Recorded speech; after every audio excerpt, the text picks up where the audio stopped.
What is up, everybody? So for today's video, we're going to be checking out Jonathan Majors Fired, the Batman and DCU, Spider-Man 4 plot details, and more. I already know, man. It's 3C Films. Let's just get into this. Ready? 3, 2, 1, boom. Well, a happy Monday to you, my movie peeps. Let's talk about the movie news. Some of the things we're going to be discussing here today, guys, is a confusing update with Matt Reeves' The Batman and how it ties into the DCU with James Gunn. We got yet more updates on Spider-Man 4. They just continue a chuckling, and the movie's being described as a Civil War film, along with some new details and tidbits with the new Planet of the Apes movie I found really interesting. That, along with so much more. So you guys know the drill. Please leave your opinions down below. Hit The like button. Stop the car. And let's get into the fucking video.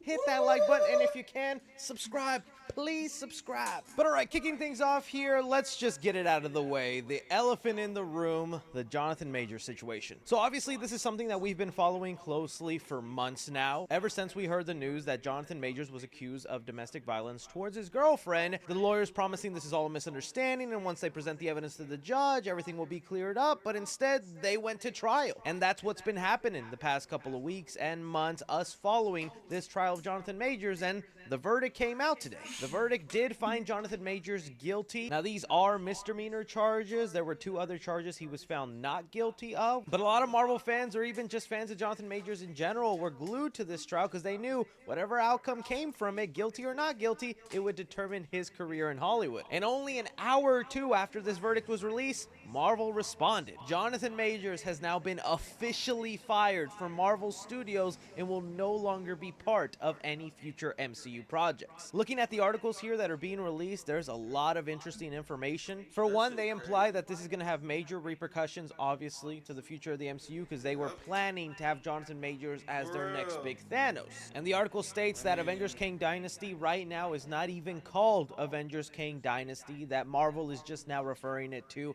as Avengers 5, meaning whatever plan they did have for Kang Dynasty, that is now out the window, and we're not going to see whatever version of that movie was originally going to be. The article also mentions that there are 2 options on the table for Marvel right now. They either recast the role, get someone new to play Kang the Conqueror and kind of continue business as usual, or they put the Kang stuff away and focus on a new villain. And the article's Not gonna lie, bro.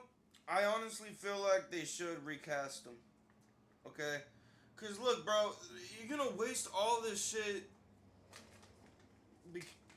Like, you're just gonna waste it, bro. Like, all this fucking effort, all this fucking, like, build up, you're just gonna waste it. So I feel like, fuck it, dude. Just recast him.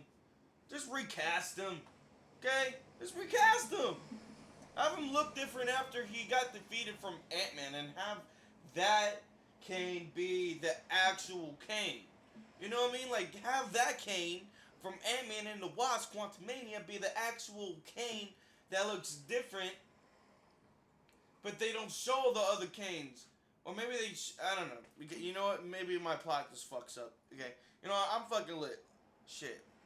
do imply that maybe that's where Marvel would rather go with it, because even with the Jonathan Majors stuff aside, people were not that enthused with the Kang storyline and felt it didn't really feel like a Thanos threat. And look, yeah, you guys were quick to get in my comment sections, throw me mentions, wondering my opinion on this. For now, all I'll say is I don't want to get too much into my theories and speculation and get all nerd out, because at the end of the day, this is someone who went to trial. There's a victim out there. They were found guilty. It just doesn't feel that appropriate. But what I will say on it is I am definitely disappointed. I had liked Jonathan Majors a lot as an actor, whether it was in Creed 3 or his variant roles in the MCU. He was set for a banging career, and now it's just disappointing to see someone that talented ruin their life like this. And if the jury found him guilty, I do think Marvel made the right choice of firing him. So yeah, I'm sure in a week or two we'll have scoopers talking about what the new plan is for Marvel, and then we can really dive into it there. For now, I was just kind of shocked to see Marvel respond that quickly and just make it official that everyone knows Kang is no longer part of the MCU's plans. Let me know your guys' opinion on this situation. Moving on here, we got one more kind of heavy-hitting story here. You guys know I've been following closely with the Scream 7 news just because that's one of my favorite horror movie franchises, and I was so looking forward to what could be happening in the next installment when then Spyglass decided to fire Melissa Barrera, and Jenna Ortega also followed suit, making me care a lot less about this movie. Well, over the weekend, we got a small update here that reads, report, Melissa Barrera rejects Spyglass's effort to make peace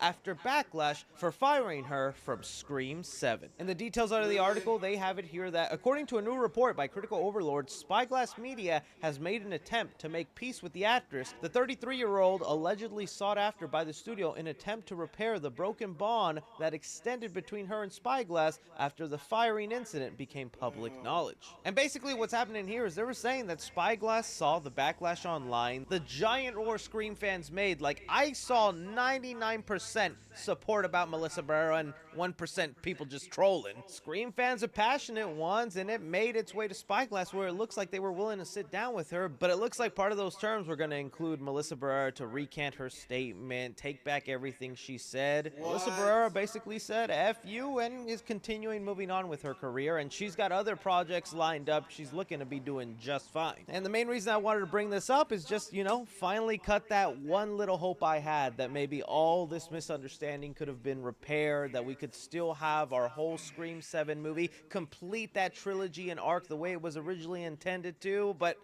that hope is now completely gone. Melissa's not coming back. Jen Ortega's for sure not coming back. There's rumors Nev Campbell doesn't even want to be... Dude, just have a new story. Okay, look, I'm pretty sure she survived. Just have her be in it. Okay, she's been in all of them. Okay, just have Courtney Cox be in it. Shit. Oh wait, have Matthew Lillard be in it. Oh, dude, that'd be cool. I honestly feel like they should have Nev Campbell back in it. Is that how you say her name? I don't know. But you should definitely have her back, and she should definitely get paid for what she is, bro. She's the fucking main star. She's been the main star since the first one, and you're not gonna give her... It's basically like saying it's like Robert Downey Jr., bro. You really want him to come back as Iron Man, right? Like, come on now. You, like, what the fuck? That shit is crazy. Yeah, dude. Just have Matthew Lillard and have that chick be in it.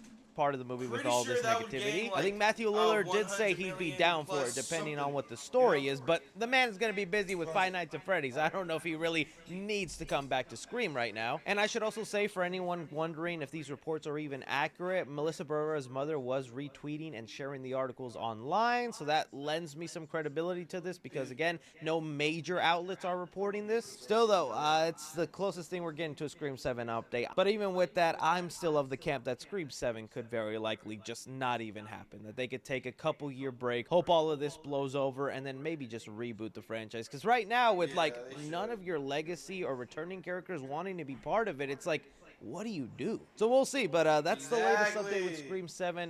What do you guys think about this? Moving on here now to just some movie news where we can just bro out, eat popcorn, and get silly with let's jump on to Planet of the Apes. So Empire a few days ago dropped an article detailing some new information about the new Planet of the Apes movie titled Kingdom of the Planet of the Apes that, you know what, I'm really looking forward to. That trailer I thought was nice, and this clears up a bit of the timeline and confusion of what's going on. We know this franchise is a continuation of the last 3 Planet of the Apes movies that we got, 2 of them directed by Matt Reeves, but we just didn't know how soon after that trilogy this was happening. Was it 10 years later, 5 years later? Boy, it is 300 years later. The article lets us know that the main character of the movie, Noah, is actually an ape who is unaware of his legacy and connection to Caesar. He, in fact, doesn't even know who Caesar is. I did see that kind of piss off some people online, but again, this is 300 years later. People have trouble remembering and recanting things in our history that happened 300 years later, and we got the internet and computers. I don't think the apes have invented the internet yet, because I didn't see any monkeys twerking on TikTok in that trailer, although I'd pay to see that. Still though, Caesar's legacy is not completely lost because the article does mention that the villain of the film that is named Proximus, he and his tribe are in remembrance of Caesar, but they use Caesar's name and legacy in a way to kind of build themselves up. Specifically, they say here, Caesar is almost a religious figure, and Proximus has taken on the name Caesar because it was the highest position held in ape society. It was a self-proclamation that was achieved by any means necessary. necessary to ensure that apes continue to evolve, so you're seeing the influence and evolution of what Caesar left. And like in every morsel of human history, there's always some type of tyrant who comes along and scares everyone into believing them. You know what? We were all really scared that without Matt Reeves there, and maybe this now being under Disney's banner since they own Fox and the ape characters, that it just would not feel the same. It wouldn't have the same emotional or dramatic impact that the last two movies really had. But a storyline like this, where our main character comes to learn about his legacy connection to Caesar and what this other tribe is doing with that name, treating it almost like a religious figure and abusing that, I'm like, I really like the direction of this. They're also hoping that this spans out to more sequels, which duh. But yeah, all this right here. Not gonna lie, bro, I'm actually excited for this. Since I like that plot. I like that plot a lot. I really like that plot. Reason being is because, like, I don't know, bro, like, a plot like that is just, like, simple enough to be, like, I can work with that. You know what I mean? Here sounds great to me, and it only excites me more for Kingdom of the Planet of the Apes. But I throw it off to you guys. You hear these new details about the timeline and where they're headed with things. Do you like it? Do you not like it? Love to know. Moving on here, we got some updates from James Gunn over the weekend that really confused a lot of DC fans, and I don't blame them. Let me go through all the information and statements by James Gunn, then we'll dissect it a little further here. So this all started when a fan on Threads asked James Gunn, "Sir, could you tell me if Matt is producing another Batverse project other than the Batman 2, Penguin, and Arkham?" Having James Gunn respond, "Right now, Matt is producing Arkham as a DCU series, so there's just two for now." And that right there, we were like, excuse me, what? Matt Reeves is producing the Arkham Asylum show for the DCU, which we already know is confirmed to be completely separate from the Batman universe because they got a Batman movie in the works, Batman Brave and the Bold. James Gunn and Matt Reeves even had a meeting where they sat down and told each other their plans for their separate universes so that they didn't end up doing the same thing. And now you're telling us Matt Reeves' Arkham show that was announced before James Gunn even came into the DC universe. Okay, let's see if James Gunn clarifies this for us. So obviously fans were confused and hit him with, sorry, is the Arkham show set in the DCU? James Gunn says, yes, we love Matt as director and producer, so he'll be producing stories both within the Batman universe and within the DCU, which again maybe didn't completely clarify things, but at least now we know Matt Reeves is the Batman, Robert Pattinson, yes, those are still separate universe things, but now Matt Reeves is dipping his toes in both worlds.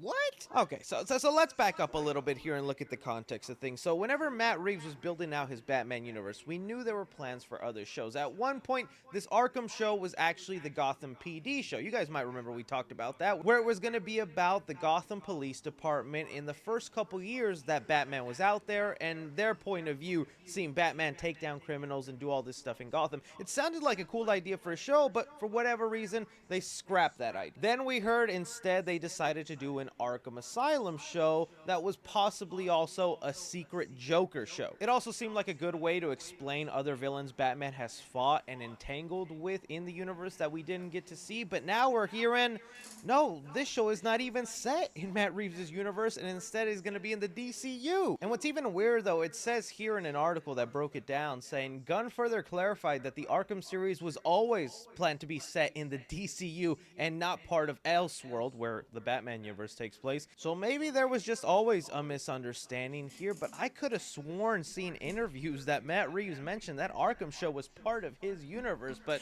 James Gunn is saying here that it was always planned to be its own separate thing. And I mean, there is some context to that. I mean, Matt Reeves has a cartoon, the Batman Cape Crusader, he's producing that's not part of his universe, so maybe he was already just on this train of producing multiple Batman content, even if it wasn't within his world. So now, understanding that, fine, the Batman universe is still remaining separate, and the DCU is going to have an Arkham Asylum show come up, that's kind of exciting, because we know whenever it comes time for the DCU to introduce their Batman, it's going to be a Batman with some history. This is a Batman who's about to meet his kid, Damian Wayne Robin, and usually when Batman gets to that point in his career, he's had at least 7 7, 10 years onto the job? The Arkham Asylum show could be a great way to showcase the previous villains, their encounters with Batman, how they ended up in there, flesh out the Gotham world. So I'm down for that idea, even more that Matt Reeves will be alongside producing it. It was just weird having that confusion there for a second, but throw it off to you guys. Matt Reeves is going to produce an Arkham Asylum series for James Gunn's DC Universe. Does it make you wonder why he didn't just let Robert Pattinson's Batman join James Gunn's world? Because apparently James Gunn tried and Matt Reeves didn't want that. All right, now bringing us here to talk about some Spider-Man 4. The Spider-Man 4 news has just been non-stop and it only gets juicier. So this bit of news is coming to us from Cryptic HG Quality, who's become a recent reliable scooper. They say here, honestly, can't wait for this film, to be honest. I know things aren't really set up and in motion, but it was described to me to be a street-level civil war. He elaborates a little further by, quote,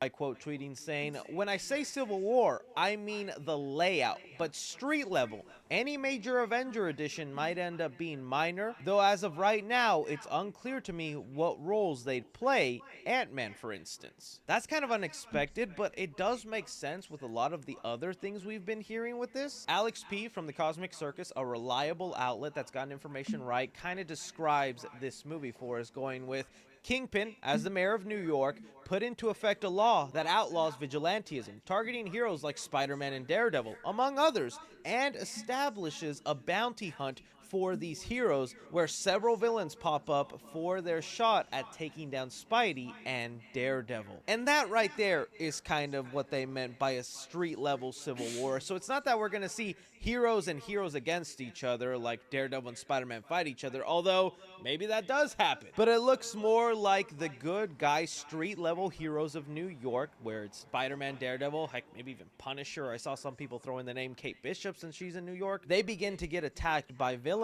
like maybe Scorpion or Vulture if they do ignore the Morbius thing. And even though these are straight up villains, they're seen as almost the good guys by Kingpin because they're enforcing the law of not letting these vigilantes run amok and are just trying to collect a bounty. That's kind of a cool, crazy idea and makes sense now why they describe it as a civil war, because it's a battle between two sides that are all in cause because of a new law put in place. But the other thing that was being described with Spider-Man 4 that had me really piqued was they continue to say Peter is already a leader in Spider-Man 4, and he's very, very, very essential to the MCU's future. There's a lot that just centers around Spider-Man, and I can't wait to see it all. That's other things that we've just been hearing nonstop about Tom Holland's Spider-Man. It's like all those Spider-Man fans right now are just desperately wanting a street-level, kind of lower stakes, classic Spider-Man story. Marvel just has big plans for Tom Holland. They know. They lost their Iron Man. They lost their Chris Evans Captain America. Chadwick Boseman, unfortunately, isn't with us anymore. Like, a lot of the people that fans were willing to pay big money to, they're just not around in the MCU, and a lot of their movies have been flopping. Spider-Man is like their last big cash money grab, and they're planning to make him front and center. I remember there was rumors that Kang Dynasty, or whatever it ends up being now, movies like that, Spider-Man is like the front and center main character of those storylines. So we'll see. It's always funny to see a character that we incorporate as just being a street-level simple hero, but his popularity is just too huge to keep him as a small little bug. He's got to be playing always with the big boys now. Let me know your guys' speculation and theory. That would be cool. I like that plot. I really do. That's a pretty cool plot. I like that a lot. Anyways, man. And if you guys like my reaction to this, give this video a thumbs up. I really like this,